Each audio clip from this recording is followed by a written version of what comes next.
Let's get some prize picks in today, guys. Last night's picks went 1-1 and technically 2-1 if you grab James Harden on the under 9.5 assists. As I was recording, he was at 9 assists, but then got bumped back to 9.5. So I did end up grabbing the under 9.5 after. So if you got that one, congrats. Victor was the first pick on the over 31.5 points plus rebounds, which cashed. And then Sadiq Bey was the one I really liked, and he only got 4 rebounds last night. So 1-1 or 2-1 day. We'll get onto the board for today. I'm going to mix up some NFL with some NBA, and this is going to be a full 6 flex entry. So we'll start off with the NFL, and I know everyone's looking at this KC-Miami game because of the weather, and everyone's talking about the weather and how they're going to grab unders. I'm also going to grab unders on this game, but not because of the weather. When everyone knows something, it is already priced into the line, and I can actually prove this to you right now. Patrick Mahomes is set at 244.5 right now on game day.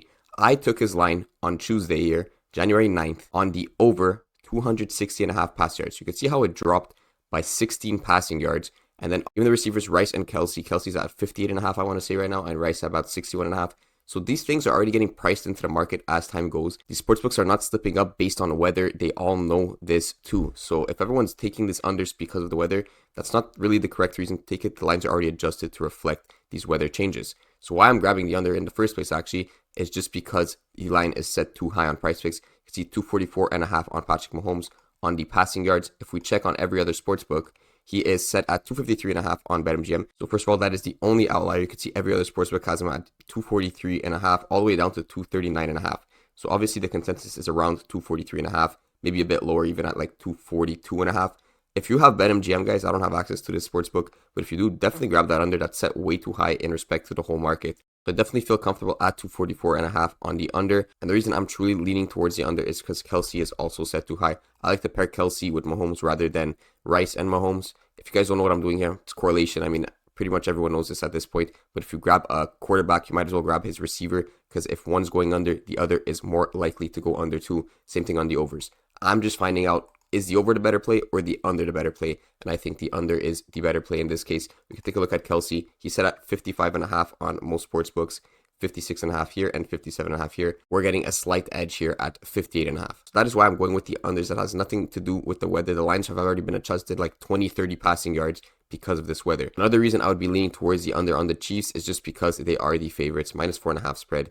So of course, when you go up, Mahomes is going to be wanting to throw the ball less and rush the ball more. So that is another reason why you could expect him to get less passing yards. On the contrary, you could grab Tua here on the over passing yards with Tyreek Hill on the over receiving yards for the opposite reason. Essentially, if they're playing from behind, they're going to have to keep throwing the ball. They can't just keep rushing the ball, running on the clock, and not getting enough yards. The thing I don't like about this stack is Tyreek Hill's line is set a bit too high. Check on the sportsbooks what we got for him. 86.5 on FanDuel, but some sportsbooks have him all the way down at 82.5. So we could be losing about 4 yards, which is important. But if you were to take Tua and Tyreek, I would go on the overs just because of how the game script is. And Tua honestly is not too overvalued on Prizepicks. BetMGM again has him all the way at 248.5. Grab his under if you have that book. Every other sportsbook about 229.5, 230.5. So I wouldn't be mad at taking Tua on the over 230.5 passing yards. It's just Tyreek Hill that's set a bit too high. But anyways, I'm not even throwing Tua and Tyreek Hill in the entry because Prizepicks did nerf correlation. And if you see, if I throw them in a 6 flex, I'm going to get like a 21x payout or like a 17x. So I'm not going to go with that. The other 4 picks are going to come from NBA. This is the stack I'm going with from the NFL. So we can get straight into the NBA. Now, the first pick I'm loving in the NBA is Steph Curry on the over 27.5 points. This game is expected to be a blowout, but there might be a surprise appearance tonight with Draymond Green. He is day-to-day reconditioning. Essentially, he practiced the other night, and it's been 4 days, I think, since he's practiced. He might play tonight. And if he does play, I think this line is very, very good. So first of all, let's take a look at some general stats. First thing we have him here is at 27.5. Sportsbook's already starting to set his line at 28.5. Maybe pricing in Draymond potentially playing. The juice on the over 27.5 is towards the over. So DraftKings, Caesars, and BetMGM all have that at -120 at least. His overall game log stats don't look great at 47% hit rate throughout the season, but they are up against the Bucks, who are 24th in points allowed. So another good stat to see for the over. What I'm liking the most is if Draymond Green is playing, of course, Curry has way better splits. In the 14 games they played together this season, because Draymond was out for so long, 9 out of 14 times he has cleared this over 27.5 points. And we all know this Golden State team plays much better with Draymond on the court. So that is, so I'm essentially betting on Draymond hopefully playing tonight. I do think it's going to help him. But if he doesn't, I do still think it's a decent line for Curry at over 27.5. Now, my main concern with this game is the large spread at minus 11.5. We also saw what the Bucks did to the Celtics the other night, and now it is in the minus 11.5 spread at home. So if this game does get out of hand, obviously Curry is going to get less minutes. If you don't like the blowout potential, there is the possibility of playing the first half. He is set at 13.5 on Prizepicks right now, but I'm not really loving this line. With Draymond, it looks decent at a 57% hit rate, but I don't want to really rely on Draymond playing. I just want a good general prop, whether Draymond plays or not. So that is going to be the first pick. We're going to keep the over 27.5 points full game, not the first half, on Curry for the first pick in the NBA. I want to move on to an Atlanta Hawks stack. I'm going to start it off with Trae Young. I was going to grab his over 10.5 assists, but as I was recording this, it got bumped. So I want to move on to his RA instead on the over 14 RA. We'll take a look at him, why I'm liking this pick here. So Trae Young, over 10.5 assists is what I was going over. He has juice towards everything. But at 11, I think it's a bit too much. You could see how many times he pushes at 11. It's quite often, right? There's a big jump in this win percentage just off that half point. So we're going to go over to his RA. It is set at 14 rather than 14.5. So two sportsbooks have him at 14.5. The rest have juice towards that over 13.5. So 14 is kind of right in that middle spot. And he has cleared this 50% of the time this season. But if we take out DeAndre Hunter, it gets slightly better at 54% of the time this season. But honestly, I'm not really looking at splits. I'm looking at this matchup. That's the main thing I like about this prop. Same thing for the second pick on the Hawks, which is Murray, which I'm going to get into a bit. But they are against Washington tonight, who, as we all know, are 30th in points, rebounds, and assists allowed. So that's going to really help Trae Young thrive. And you can see it has helped Trae Young thrive last time they played, which was the last day of 2023 right here. On 12/31 versus Washington, he dropped 16 rebounds plus assists. So this is looking like a great matchup for Trae. And he actually played another game with DeAndre Hunter here on 11/25, where he also dropped 16 RA. It's mainly the matchup I am liking about this. Also, the spread is honestly not that bad. Atlanta is at home tonight. -7 spread is not terrible. Normally, I would expect like a -11.5 spread or something like that.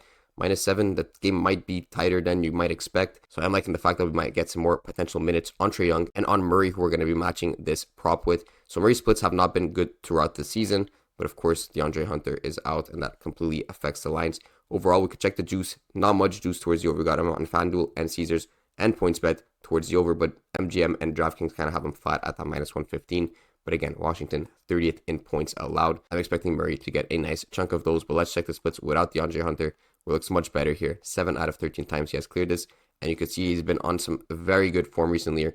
30, 24, 25, and 29. And this game he was actually set at 21.5 points. So he did clear this too. So he's been on a nice streak of clearing his points prop. Last time they played Washington, this was the game without DeAndre Hunter where he dropped 32. And this was the game with DeAndre Hunter where he only dropped 11. So another reason to love that DeAndre Hunter is out. So that is why I'm going with Trae Young over 14 RA. And then we're going to combine him with Murray on the over points. Of course, if this game is tighter than expected, both these guys are going to be getting more minutes. Both of them are going to be getting more points, rebounds, and assists. So it's a nice correlation there in terms of minutes and just general PRA. Now to end it off, this pick I took last time these guys played, which was the Dallas Mavericks. Kyrie Irving, I got this under 6.5 assists and it bricked right away. Within the first quarter, he had 6 assists, but the rest of the game, he only got 4 assists. So tonight, his line is actually up a bit higher. It was at 6.5, now it's at 7.5 assists. And I still don't like Kyrie Irving's assists without Luka Doncic. I know Doncic is out. Last time they played, he got the 10 assists, as I was just saying, versus the Knicks. The other 2 times, he only got 5 assists. And I'm not going to get too deep into it on Stats News again, but we checked this last time in the previous video. And he does not hit this too often. I believe he's only hit this 2 times out of like 13 or 14 games. But again, the juice is towards that under 7.5 here. -140, -137. It's really great to see. Let's hope this 10 assist game was a bit of an outlier versus the Knicks. And let's see how he fares against the Pelicans. They are 18th in assists allowed, so kind of around that middle of the table. It's not like they're up against the Wizards. You know, if this was a Wizards matchup, it would be a completely different game. But I am liking Kyrie Irving again on the under assists, so we're going to take him on the under 7.5 to end it off the entry. This is the full entry. You got a stack on Mahomes, Kelsey, stack on Trae Young, Murray, and then we got Curry. Hopefully Draymond is in, and then Kyrie Irving on the under 7.5 assists.